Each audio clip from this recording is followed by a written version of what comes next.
Imagine doctrinally sound worship music playing wherever you go. It's as though you walk outside and you're hearing "How Great Thou Art" playing.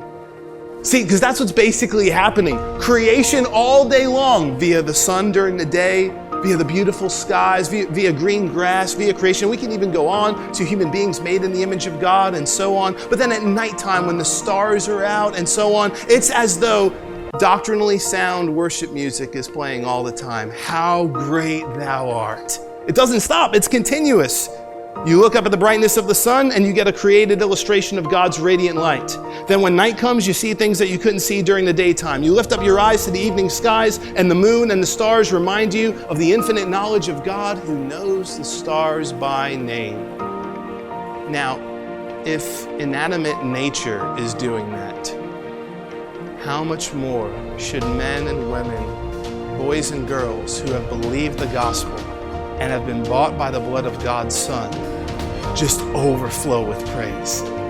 If creation can do that, inanimate creation, how much more should believers exceed the creation in praise and say, I've got more to sing about. I was a sinner. I rebelled against God. I've broken His commandments more times than I could count. But God, in the great love wherewith He loved me, He sent His Son. Christ died for the ungodly. I was among the ungodly. All have sinned and fallen short of the glory of God. So I'm not going to let the stars and the sun outpraise me. I've been bought by the blood of the Lamb. I've rebelled against God. The sun has always run its course. It has been obedient, you might say, to the commands of God. Me, however, I'm like a sheep that has gone astray more times than I could count. So I rejoice in the great mercy of my God. I see His attributes displayed in creation, but I also see His attributes gloriously displayed on the cross. He displayed His justice. The fine that I owed was paid in full on the cross. He displayed His mercy. He didn't give me what I deserved, but He withheld the judgment against me and He poured it out on Jesus. His love was displayed on the cross. God so loved me, He sent His Son. This is love, not that I loved Him, but that He sent His Son as a wrath-appeasing offering for my sins. No greater love has any man than this, and that a man laid down his life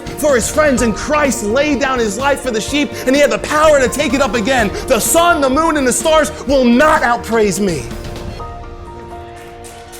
Not because I'm so great, but because His mercy is so great, because the gospel is so great, because of what He has done. What an amazing God.